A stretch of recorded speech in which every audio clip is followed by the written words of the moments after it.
Эрхэм хүндэт Монгол улсын ерөнхийлөгчөө, улсын их хурлын эрхэм гишүүдээ, ерөнхий сайд засгийн газрын гишүүдээ, эрхэм зочид төлөөлөгчдөө та бүхний энэ өдрийн амар амгаланг айлтгая.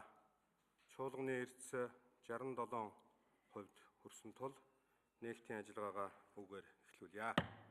Монгол улсын их хурлын 7 дахь удаагийн сонгуулийн үр дүнд байгуулагдсан улсын их хурл 2016 оны намрын ээлжид чуулганы үйл ажиллагаагаа эхлэж байна. Та бид анх дахь чуулганаар ард түмний сонгуулийн үр дүнг баталгаажуулан Монгол улсын засгийн газрыг эмхлэн байгуулсан бол ээлжид бус чуулганаар улс орны санхүү эдийн засгийн тулгамдж буй асуудлуудаар хэд хэдэн чухал шийдвэрүүдийг батлан гаргасан билээ. Улсын их хурлын чуулганы энэ удаагийн завсарлагын үеэр гишүүд сонгогдсон тойрогтой ажиллаж, ард иргэдийнхээ санаа бодлыг сонсон, бодит байдалтай танилцаж, үнэлэлт дүгнэлт хийж ирсэн байгаа. Олон улсын байгууллага, эрдэмтэн судлаачид, ард иргэд, хэвлэл мэдээллийн хэрэгслэл, нийгмийн сүлжээгээр улс орны эдийн засаг санхүүгийн байдлын талаар санаа бодлоо илэрхийлсээр байна. Та бид улс төржилгүйгээр бодит байдалд шударгаар хандаж чадвал бүгд ижил төстэй дүгнэлтэд хүрэх үзье. Эдийн засаг санхүүгийн нөхцөл байдал хүнд байна. Эдийн засгийн өсөлт 2012 оноос улирал дараалан буурсаар 2016 онд 0.1-ээс 0.6% хүрэхээр байгааг олон улсын санхүүгийн байгууллагуудаас анхааруулсан. Ажлын байр хомсдож, ажилгүйдлийн төвшин 2009 оноос хойш анх удаага 2 оронтой тоонд шилжээд байна. Иргэдийн худалдан авах чадвар эрс буурсны зэрэгцээ, зарим барааны үн унаж, эдийн засагт үнийн өсөлт биш дефляц бий болсныг мэргэжлийн байгууллагаас зарлалаа. Энэ нь Монгол улсын эдийн засаг огцом агшиж байгааг илт харуулж байгаа юм а. Сангийн яам Монгол банкны зүгээс мөнгөний болон төсвийн бодлогоор эдийн засгийг идэвхжүүлэх боломж хязгаарлагдмал байгаа нь хэндэж ойлгомжтой байна. Ийм нөхцөлд макро эдийн засгийн зохицуулалтаа оновчтой болгон хувийн хөвшлийг бүх талаар дэмжиж, гадаадын хөрөнгө оруулалтыг татах замаар эдийн засгийн хүндрэлээс гарах нь чухал юм а. Тамийн тогооны үлгэр хэлэлцэхээс хойш тавьж, гацаанд ороод олон жил болж байгаа томоохон төслүүдийг хөдөлгөх цаг нь одоо нэгэнт болсон. Улс төрчсөн хоосон хэрүүл тэмцлээ зогсоож, ажлаа эхлүүл гэдэг үүрэг даалгаврыг ард түмэн сонгуулиар бидэнд өгсөн. 4 жил өнгөрсний дараа хийж амжаагүйдээ халаглан харамсаж суухгүй тулд хурдтай ажиллах шаардлага улсын их хурл засгийн газарт аль алинд нь тавигдж байна. Томоохон төслүүдийг байрнаас нь хөдөлгөж хэрэгжүүлэх тухай саналаа улсын их хурлд оруулан шуурхай шийдвэрлүүлэх боломж засгийн газарт нээлттэй байгааг сануулъя. Алдсан цаг хугацаа, алдагдсан боломж эргэж олдохгүй гэдгийг анхаарах хэрэгтэй байна. Улсын их хурлын сонгуулиар парламентод нэг нам үнэмлэхүй олонх болсон, хяналт тавих боломжгүй боллоо гэж шүүмжлэх өнгө аяс сонсогдож байна. Улсын их хурл аливаа алдаанаас ангид биш гэдгээ мартаж болохгүй. Анх дахь чуулганаар бид улсын их хурлын дотоод зохион байгуулалтын асуудлыг хэлэлцэж шийдвэрлсэн. Улсын их хурлын бүтцийн байгууллага байнгын хороодод цөөнхийн төлөөллийг аль болох хүртээмжтэй оролцуулах бодлого баримталсан гэдгийг ард түмэн харсан ойлгосон баха.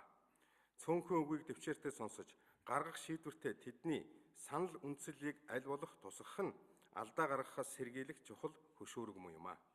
Олон хоороо төрөө барьж хүчээр асуудлыг шийдвэрлэх нь улс оронд ямар хор уршигтайг өнгөрсөн улсын их хурлын жишээн дээрээс бид харсан. Монгол улсаа хөгжүүлэхэд ардын намын зам, ардчилсан намын арга гэж тэс өөр зүйл байх ёсгүй. Харин зөв арга зам л байх ёстой гэдэгт итгэлтэй байна. Бидний монголчууд 21-р зууны гараан дээр олон улсын давцанд улс төр эдийн засгийн хувьд хөл дээрээ баттай зогсох үүлэн чөлөөний нар шиг ховорхон боломж олдоод байгааг ухамсарлаж, үндэсний эрх ашиг сонирхлоо тэргүүн зэрэг тавьж, Монголоо гэсэн сэтгэлээр ажилласаа гэж улс төрчдөөсөө хүсэж байна. Бидэнд итгэх хөрөнгө оруулагчдын итгэл сул хэвээр байна. Гадаад хүчин зүйлийн нөлөөллөөс илүү хүнд суртал, дарамт шахалт, хууль зүйн докторгүй орчин, үл ойлголцол, нэг сонгосны бодлогогүй байдал зэрэг нь хөрөнгө оруулагчдын урмыг хугалах томоохон хүчин зүйл болсоор байна. Үе үеийн эрх баригчид хөрөнгө оруулалтын орчныг засаж сайжруулахыг эрмэлзэж тодорхой хүчин чармайлт гаргадаг хэдий ч үр дүн нь чамлалтай байсаар байна.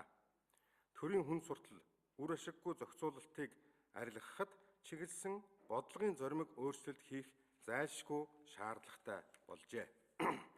Иргэдийн оролцоо, хяналт нь төрийн үйлчилгээний хүн сурталыг багасгах, ёс зүйтэй төрийн албыг төлөвшүүлэх, мэдээллийн ил тод нээлттэй байдлыг хангахад нэн чухал билээ. Төр засгаас авилгал албан тушаалын гэмт хэрэг зөрчилтэй тэмцэхэд олон нийтийн хяналтыг бий болгож бэхжүүлэх асуудлыг анхаарах нь зүйтэй байна. Албан тушаалтны батлаж буй тушаал шийдвэр, байгууллагын төсөв санхүүгийн үйл ажиллагаа, хувийн ашиг сонирхол болон хөрөнгө орлогод иргэд олон нийтийн зүгээс хяналт тавих боломж нөхцөлийг бүрдүүлэх ажлыг эрчимжүүлэхийн зэрэгцээ авилгалтай тэмцэх үндэсний хөтөлбөрийг энэ намрын чуулганаар батлах нь зүйтэй байна. Зөвхөн сайхан үзэл баримталтай хууль хангалтгүй, харин хуулийг хэрэгжүүлэх механизм, хүний нөөц, хөрөнгө санхүү зэрэг хүчин зүйлүүддээ сайтар тооцсон амьдралын шаардлагаас урган төлдсөн хуулийг улсын хурал батлан гаргах шаардлагатай байна. Сүүлийн үед батлагдсан хуулиуд үндсэн хууль зөрчсөн нь цэцгийн шийдвэрээр тогтоогдох нь энгийн үзэгдэл боллоо. Засгийн газраас оруулж байгаа хуулийн төслүүд шаардлага хангахгүй байгааг нуух хэрэггүй. Тухайлбал саяхан улсын хурлаас засгийн газарт буцаасан эрүүгийн хэрэг хянан шийдвэрлэх тухай хуулийн төслийг улсын хурлаар хэлэлцэхэд анхны болон эцсийн хэлэлцүүлгийн шатанд нийтдээ 536, хууль сахиулах ажиллагааны тухай хуулийг хэлэлцүүлэхэд 252 зарчмын зөрүүтэй болон найруулгын санал гарч байсан байна. Энэ нь засгийн газраас боловсруулж оруулж ирсэн хуулийн төслийн анхны үзэл баримтлал үндсэндээ байхгүй болсон гэсэн үг юм а. Энэ чуулганаар урт дунд хугацааны хөгжлийн бодлогыг дэмжсэн хууль довтоомжийг боловсронгуй болгох үндсэн чиглэлийг хэлэлцэж батална. Засгийн газраас хууль санаачлагчдаас санаачлан хэлэлцүүлэх хуулийн төслүүдийг бодлогын хувьд нэгтгэн, ингэхдээ бодлогын уламжлалыг хадгалах, аль болох тогтвортой байх зарчмыг баримтлахын сацуу шинчиллийг нийгмийн харилцааны ямар салбарт түлхүү авч үзэх шаардлагатайг тодорхойлно.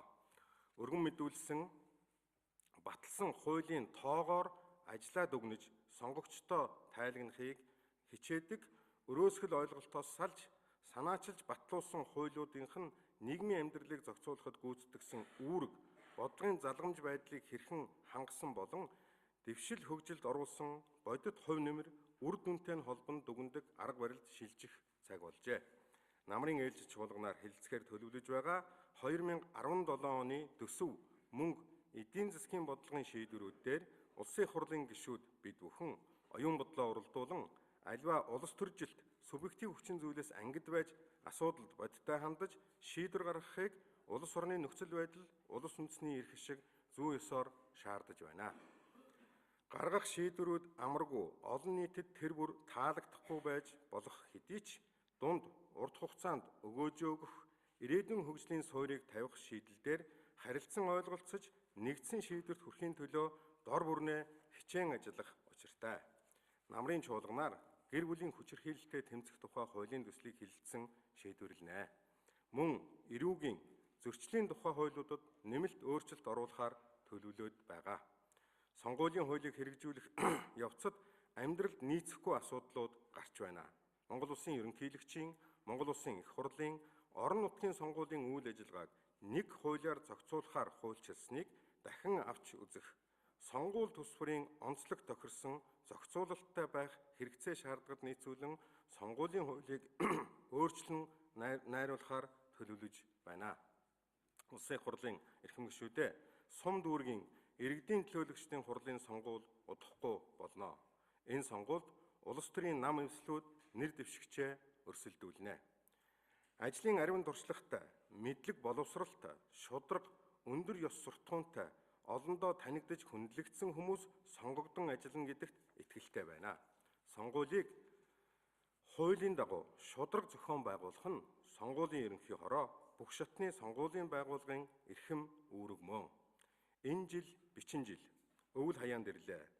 Өмнө дохиож байсан бичин жилүүдийн хатуухан сорилтыг байнга санаж, өвлийг үнтэй давах бэлтгэлээ сайтар базаах талаар малчид, тариаланчид, орон нутгийн иргэд хүчин чармаалтай дайчлан ажиллаж байгаад эргэлзэхгүй байна. Төр орон нутгийн бүх шатны байгууллагууд энэ чиглэлээр өөрсдөөсөө хамаарах бүхнийг хийж, цаг тухайд нь шуурхай зохицуулалтаар хангах нь нэн чухал гэдгийг сануулъя. Нийслэлийн иргэдийн хамгийн тулгымдсан асуудлын нэг болоод удаж байгаа хотын утааны асуудалд засгийн газар, нийслэлийн удирдлага хамтран ажиллаж бодиттой үр дүн гаргахыг иргэд хүсэн хүлээсээр байгаа гэдгийг сануулan хэлье.